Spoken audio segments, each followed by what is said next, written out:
Hey, and you wanted to ask about Iowa, right? Here's your guy. Here's your guy. Oh, my bad. We've got Justin Stucky in here. Yeah. I gave your team to him on there. We were thinking Big Ten, mid, but you're on the Iowa side of things, and I mean, overall, it's been a fun couple of days. Kind of your first thoughts, your gut feeling after the 3 picks the Cowboys have made so far. Yeah, no, I think we got some guys that that we were targeting, and guys that were there that we think that are going to come in and be able to help us right away. So I think it's good. We're going to be able to hit the ground running with them, and they're going to be a big part of what we're going to do moving forward. Well, Justin, speaking of Iowa, how much of a bummer was it when Laporta came off the board? It was a big bummer. I mean, not only Laporta, but Jack Campbell, too. Oh, yes. Those were, Riley Moss. Yeah, Riley Moss. Yeah, another really good player. Yeah. So, but Campbell, he was one of my highest rated guys. Laporta, I mean, he's basically a receiver, playing tight end. The way that he can just move, he's so smooth.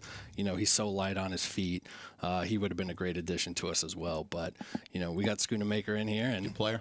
He's going to be able to do some things as well. So it all works out how it's supposed to in the end. We were talking on Thursday night when Campbell went to Detroit, and we were all kind of like, we didn't see Campbell mocked really in the first step, but then you heard chatter all the time. Heard it about Tyler Smith last year. If you didn't take Tyler Smith, somebody behind you probably was, even if the media was behind it. Does it ever, if you catch a discussion about a player, do you ever chuckle sometimes and go y'all are going to find out here in about 2 months, and we're going to have a good laugh about this? Oh yeah. It's definitely interesting whenever certain things pop up and you hear different things about different players, and you know what you kind of feel about them, but you don't always feel what other people feel. So you never know. It only takes one, to be able to pick them, and somebody falls in love with them, and then next thing you know, there they go. But now you were Northeast, right? Before that. So were you Northeast when Micah was the selection? I was. So when you were working on Micah, did you ever see that pass rush flash that when once he got here, it's like, oh my gosh, who is this guy? Yeah. So I'll admit, I never saw the edge. Hey, thank God.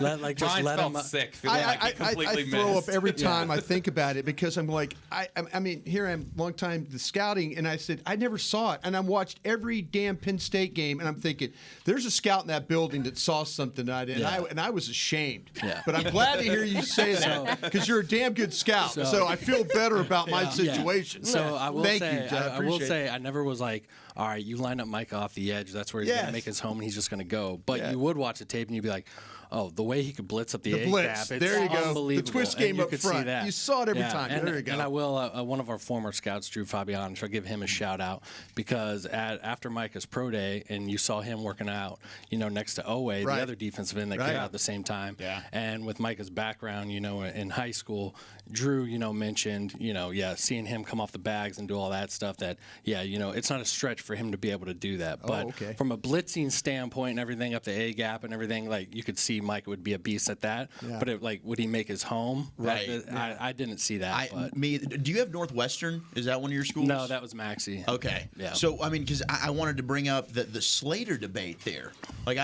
Slater was another player I think a lot of fans wanted. He's also been an all-pro. Fantastic player. But, I mean, when you're talking about maybe that conversation, just to think about going back in that war room at the time, the debate between Slater and Micah. Yeah. Well, even when it came to Micah, for me, Micah's so special and so fast. Yeah. I never thought about just lining him up on one side, because I wanted him to be able to play the entire field, So I always thought, middle linebacker, Mike will, and just let him eat across the hole. But, I mean, obviously, DQ has better visions than I do, so I'll go off him on that one. Well, somebody had to follow the report, so good job of getting that done. That's where it starts. Yeah, I got super excited when that name turned in. That's for sure. I'm curious, because I know that for instance, I know Mississippi State wouldn't be yours, but when we look at a guy like Emmanuel Forbes and him being 166 pounds at his height, or we look at some of these smaller receivers and stuff like that, how do you approach when you're evaluating a play that says, hey, everything about this guy, I like him, but he has some factor about him, his weight, his arm length, his height, whatever else, that's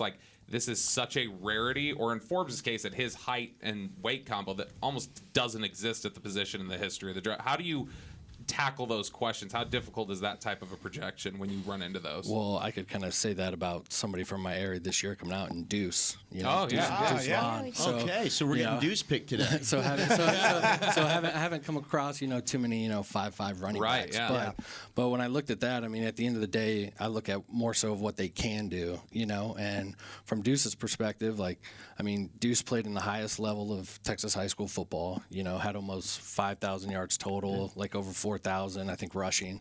And then as soon as he got into the Big 12, he just took off from there, and it was against good competition. Yeah. So like in Forbes' situation, he's super light, but he's still out there going against the same type of guys that he'll eventually be going against. So it helps, I think, the more spacing that those guys are in, because their body's not going to be in there taking all these bangs and stuff. But at the end of the day, I think there are certain guys that are out there, they just have different traits that they can do it with. Just when you had Penn State, and I really liked Joey Porter, but I had scouts tell me, they're like, he's scheme specific. Mm-hmm. Is that something you have to fight with?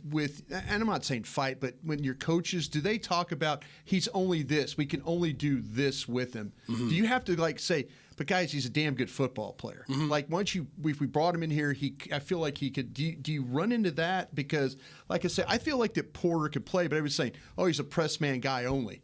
But scheme specific. Is that a fight you have to deal with when you present your players? I don't think it's anything that, necessarily like a fight. It's something that you definitely have to, there's a discussion about that. Yeah. But as long as you can try and present it in a way to where, whether it's the traits or you can show them doing it one way or another, then, it kind of opens their eyes a little bit more and, they're just not going to be stuck like in that bubble. Yeah. Now, you are a Kansas Jayhawk fan. Yes, sir. Rock Chalk. Yeah, I was in Lawrence last week, actually. Oh, were you? Yeah, Nice. Yeah, got some pizza. Yeah, I forgot the pizza spot already, but I got some. Any Kansas Jayhawks off the board today that we should look at?